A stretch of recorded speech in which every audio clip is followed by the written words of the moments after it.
नाही, विद्या नाही ते घेण्याची गोडी नाही, ज्ञान नाही, विद्या नाही ते घेण्याची गोडी नाही, बुद्धी असून चालत नाही त्यास मान म्हणावेत का? ओळखलात का मला? मी सावित्री ज्योतिबा फुले, सातारा जिल्ह्यातील खंडाळा तालुक्यातील नायगावच्या खंडोजी नेवासे पाटलांची मी कन्या. 9व्या वर्षी ज्योतिबा फुले नावाच्या माणसाशी माझे लग्न झाले. ज्या माणसाशी माझे लग्न झाले हे तो एक सर्वधारण माणूस नाही. ह्याच्या काला ऊर्जा देणे क्रांती सूर्यच आहे. त्यावेळी बाईंना उलटण्याची पद्धत नव्हती. बाईच्या जातीने कसं पंबर, आपलं घर बरं, घरातील चूल, स्त्री पुरुष उच्च नीच असा लय भेदभाव होता. त्यावर एकच उपाय होता, ते म्हणजे शिक्षण.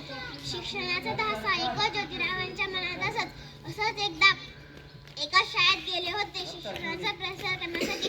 तेव्हा फराळ नावाच्या ब्रिटिश मॅडम त्यांना म्हणाल्या, मिस्टर फुले, तुम्हाला शिक्षणाचा प्रसार करायचा आहे ना? सो एज्युकेटेड वुमन फर्स्ट,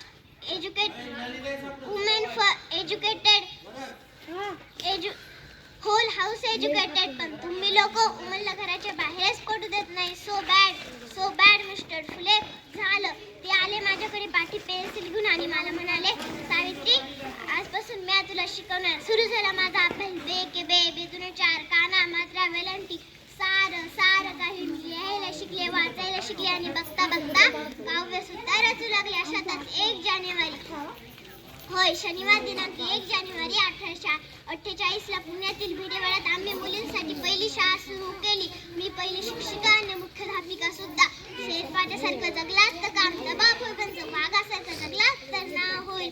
पण समाजाचं मात्र धर्म बुडाला म्हणून मूल्यकुई सुरू होते. हो, एखाद्या माणसाने जर शिक्षण घेतले, त्यात कोणाचा धर्म बुडतो इतका तकलादी असू शकतो का? धर्मासाठी माणूस की माणसासाठी धर्म असतो. शाळेत जाताना शेण फेकले मी सहन केले, थुकले, दगड फेकले तरीही मी सहन केले. पण आता माझ्या सहनशीलतेचा अंत झाला. अचानक माझ्यासमोर एक धट्टिंगण येतो आणि म्हणतो, ए टवळे, कुठं निघालीस? आधी आमच्या पोरीबाईंना शिकवणं बंद कर. तुला तुझ्या ग्रुप प्यारी आहे का ते शिक्षण?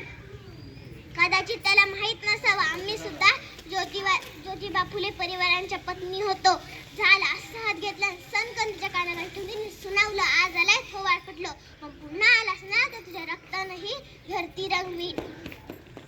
स्त्री कोणत्याही जातीची धर्माची असो, पण ती नेहमीच अन्यायाची बळी ठरत आली. हो, एखाद्या स्त्रीचा नवरा मेला, तिची काय चूक असते? तिने सखी जायचं.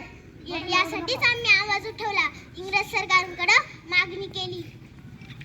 धन्यवाद.